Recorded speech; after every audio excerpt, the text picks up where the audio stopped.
যদি যুদ্ধের সংখ্যায় 1,10,000 হয়, 30 লাখ মারা যাবে কোথেকে? জনগণ নারীকে কিন্তু এতগুলি মারা হয় নাই, কারণ তারা চেয়েছে বাংলাদেশের জনগণকে বিভক্ত করে ধর্ম থেকে তাদেরকে বের করে নিয়ে আসা, এখানে নাস্তিকতা প্রতিষ্ঠা করা। এর অর্থ হলো তারা যুদ্ধে অংশগ্রহণ করে নেই, তারা ক্যালকাটায় বসে হেমা মালিনীর নাচ দেখেছে, সিনেমা দেখেছে, হিন্দি ফিল্ম দেখেছে। আমাদের 11টা সেক্টর ছিল, একটা সেক্টরে ম্যাক্সিমাম 10,000 লোক ছিল যোদ্ধা।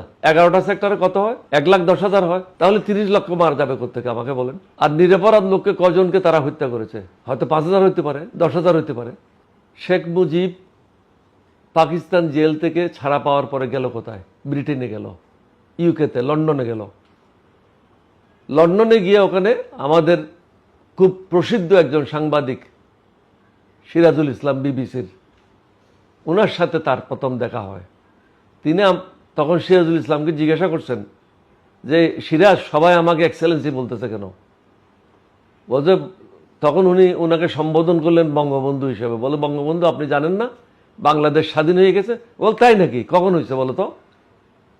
সিরাজের কাছ থেকে তিনি লন্ডনে বসে জানতে পারলেন যে বাংলাদেশ স্বাধীন হয়েছে।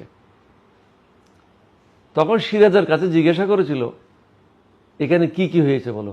বলছে, শুনেছি 3 লাখের মতো লোক শহীদ হয়েছে। তো 3 লাখকে উনি ইংরেজিতে 3 মিলিয়ন বলে ফেলছিলেন। এটাই সিরাজুল ইসলামের বইতে লেখা আছে। আমাদের 11টা সেক্টর ছিল, একটা সেক্টরে ম্যাক্সিমাম, খুব বেশি ধরি, 10,000 লোক ছিল যোদ্ধা। তাহলে 10,000 হলে 11টা সেক্টরে কত হয়? 1,10,000 হয়, তাহলে 30 লক্ষ মারা যাবে কোথেকে আমাকে বলেন? যদি যুদ্ধের সংখ্যায় 1,10,000 হয়, 30 লাখ মারা যাবে কোথেকে? জনগণ, নারীকে কিন্তু এতগুলি মারা হয় নাই। আপনার তথ্য তো আছে, তথ্য ছাড়া তো না। 30 লক্ষ লোক কি সোজা কথা বলতেছেন আপনি? 30 লক্ষ লোক তো বিশাল একটা ব্যাপার। হয়তো 10,000 হইতে পারে, 15,000 হইতে পারে, 20,000 হইতে পারে, কিন্তু 30 লক্ষ তো হইতে পারে না। 30 লক্ষ লোক শহীদ হয় না, এটার আসলে যুক্তি কি? হয় না এর পেছনে গল্প? আপনাকে তো যুক্তি তো দিলাম, আপনাকে আর কিভাবে বলবো? যুদ্ধের সংখ্যা ছিল 1,20,000-এর বেশি না, 1,10,000-এর বেশি না, তাহলে এত লোক মারা যাবে কোত্থেকে যুদ্ধে? আর নিরপরাধ লোককে কজনকে তারা হত্যা করেছে? হয়তো 5,000 হইতে পারে, 10,000 হইতে পারে, লক্ষ লক্ষ লোককে তো হত্যা করে নাই। এটা হলো ভারতের বয়ান, শেখ মুজিবের বয়ান, শেখ হাসিনার বয়ান, বাংলাদেশের জনগণকে বিভক্ত করার জন্য। কারণ তারা চেয়েছে বাংলাদেশের জনগণকে বিভক্ত করে ধর্ম থেকে তাদেরকে বের করে নিয়ে আসা, এখানে নাস্তিকতা প্রতিষ্ঠা করা। নাস্তিকতা প্রতিষ্ঠা করতে পারলে তাহলে হিন্দুদের লাভ হইতো। ভারতের কারা আজকে লাভবান? হাসিনার আমলে কারা লাভবান হয়েছে? ভারত লাভবান হয়েছে, বাংলাদেশকে বিক্রি করে খেয়েছে, বাংলাদেশকে এগিয়ে যেতে দেয় নাই। এই 54 বছর হলো বাংলাদেশ স্বাধীন, এর মধ্যে কোন রাষ্ট্রনায়ক বা কোন সংগঠন কি উদ্যোগ নেয় নাই যে আসলে সুনির্দিষ্ট 64 জেলার 56,000 বর্গ মাইলে যে যুদ্ধ অনুষ্ঠিত হয়েছে, কতজন লোক মারা গেছে, শহীদ হয়েছে, ক্ষতিগ্রস্ত হয়েছে, বা ভারত বা পাকিস্তান কত কি চুরি করে নিয়ে গেছে, এটা নিয়ে কি কোনো অনুসন্ধান হয়? অবশ্যই আছে, না থাকবে না কেন? সরকারের কাছে আছে। আমার মনে হয় এখন বাংলাদেশের সমস্যা অন্যগুলি। আপনি 1971-এ চিপে খেলে ইকুর মতো কোনো লাভ হবে না। এখন জাতির সামনে যে সমস্যাগুলি আছে, এটার থেকে কীভাবে উত্তরণ হবেন, এগুলি নিয়ে আমরা আলোচনা করেছি। এটার মধ্যে আমরা সীমাবদ্ধ থাকি। তারপর আরেকটা প্রশ্ন হচ্ছে যে, মানলাম যে শহীদের সংখ্যা নিয়ে বিভ্রান্ত, আমরা ওটা জানতে চাই না, অসুবিধা নাই, কিন্তু বর্তমানে মুক্তিযুদ্ধ নিয়ে ভুয়া মুক্তিযুদ্ধের তালিকা হচ্ছে, ওটা হবে না কেন? হাসিনা কি করেছে? তাদের দলে যারা 5 বছরের ছেলে ছিল তাদেরকেও মুক্তিযুদ্ধ করেছে, যারা লন্ডনে ছিল তাদেরকেও মুক্তিযুদ্ধ করেছে, যারা রিফিউজি ক্যাম্পে ছিল তাদেরকেও মুক্তিযুদ্ধ করেছে, যারা আমেরিকাতে ছিল তারাও মুক্তিযুদ্ধ করেছে। মুক্তিযুদ্ধ মানে কি? যারা অস্ত্র নিয়ে সম্মুখ যুদ্ধে অংশগ্রহণ করেছে তারাই মুক্তিযোদ্ধা। ওই রকম মুক্তিযুদ্ধ যদি হয়, বাংলাদেশের যখন 9 কোটি লোক ভিতরে কষ্ট করেছে তারাও তো মুক্তিযুদ্ধ। আপনি যদি লন্ডনে বসে মুক্তিযুদ্ধ হতে পারেন, তাহলে আরেকজন লোক যশোরে বসে যে কষ্টের জীবন যাপন করেছে, লন্ডনে তার কোনো কষ্ট হয় নাই, আমেরিকাতে তার কোনো কষ্ট হয় নাই, বা অন্য দেশে যারা ছিল তাদের কোনো কষ্ট হয় নাই, কিন্তু বাংলাদেশে যারা ছিল তারা তো বিভিন্ন সময় পাকিস্তানিদের হাতে নিগৃহীত হয়েছে। সুতরাং তাদেরকেও মুক্তিযুদ্ধ বলতে হবে। মুক্তিযুদ্ধের সংজ্ঞাটা আপনাকে বুঝতে হবে যারা অস্ত্র হাতে নিয়ে পাকিস্তানের বিরুদ্ধে সম্মুখ যুদ্ধে অংশগ্রহণ করেছে অথবা মুক্তিযোদ্ধাদের সাথে থেকে যুদ্ধে অংশগ্রহণ করেছে। এছাড়া তো বাকিরা মুক্তিযুদ্ধ না, আপনি তাদেরকে সহযোগী বলতে পারেন, but they are not freedom fighters.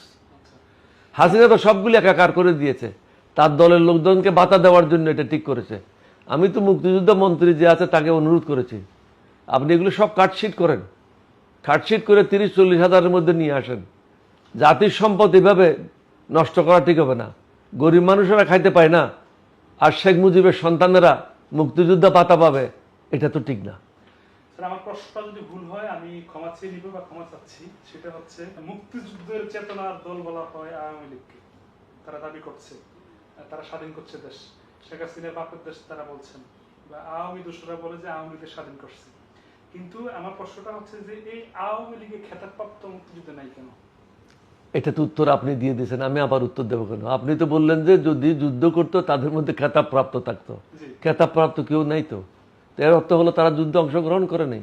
তারা ক্যালকাটায় বসে হেমা মালিনীর নাচ দেখেছে, সিনেমা দেখেছে, হিন্দি ফিল্ম দেখেছে, আমোদ ফুর্তি করেছে। তারা তো যুদ্ধে অংশগ্রহণ করে নাই। তারা তো রর প্ররোচনায় কীভাবে বাংলাদেশে ফিরে এসে রক্ষী বাহিনী করবে, মুজিব বাহিনী করবে, এই ষড়যন্ত্রে লিপ্ত ছিল। রাশিয়াকে তারা ফলো করছিল, কিভাবে ক্ষমতায় দীর্ঘায়িত হবে, কিভাবে ক্ষমতায় টিকে থাকবে, এই পরিকল্পনা তারা করছিল এবং তারা এসে এটা বাস্তবায়নও করছে। মুজিব বাহিনী সৃষ্টি করেছিল, রক্ষী বাহিনী সৃষ্টি করেছিল। আর্মির কোনো প্রাধান্য ছিল না, রক্ষী বাহিনী ছিল 1 নম্বর বাহিনী, তাদেরকে সব সুযোগ সুবিধা দেওয়া হতো। আর্মির অনেক অফিসারকে, অনেক অন্যান্য পদবীর লোকদেরকে রাস্তাঘাটে রক্ষী বাহিনী অত্যাচার করেছে, পিটাইয়েছে। অনেক ঘটনা এরকম আছে, যার কারণে শেখ মুজিবকে যখন হত্যা করা হয় বাংলাদেশ সেনাবাহিনী উল্লাস করেছে। উল্লাস করার পিছনে একটাই কারণ, শেখ মুজিব আমোদ ফুর্তি করেছে, ভারতের দালাল হিসেবে কাজ করেছে, বাংলাদেশের জনগণের পক্ষে কোনো কাজ করে নাই। কারণ তার তো প্রসব বেদনা ছিল না, আমাদের তো প্রসব বেদনা ছিল। 9 মাস আমরা যুদ্ধ করেছি, কষ্টটা কি জিনিস, অস্ত্রের মুখে যাওয়া, গুলির মুখে যাওয়া যে কি কষ্ট, এটা তো শেখ মুজিব বুঝে নাই। সে তো পাকিস্তানের আতিথেয়তা গ্রহণ করে ওখানে মুরগি আর ছাগলের মাংস খেয়েছে। আর হাসিনা তার যে প্রসব হয়েছে সেটা তো সেনানিবাসে হয়েছে। পাকিস্তান সেনাবাহিনীর সাহায্যে তার ছেলে, তাকে নিয়ে যাওয়া হয় সেনাবাহিনীর হসপিটালে, ওখানেই তো তার বড় ছেলে জয়ের জন্ম হয় এবং পাকিস্তানের কাছ থেকে বাতা পাইতো। আমি একাধিকবার আপনাকেও বলেছি, সবাইকে বলেছি। সুতরাং তারা পাকিস্তানকে গালি দেবে, তাদের মুখে এটা মানায় না, কারণ তাদের ভরণ পোষণ করেছিল পাকিস্তানিরা। তার ছেলে হয়েছে পাকিস্তানের সামরিক হসপিটালে। এটা হলো ভারতের বয়ান, তিনি ভারতের দালাল হিসাবে কাজ করেছেন।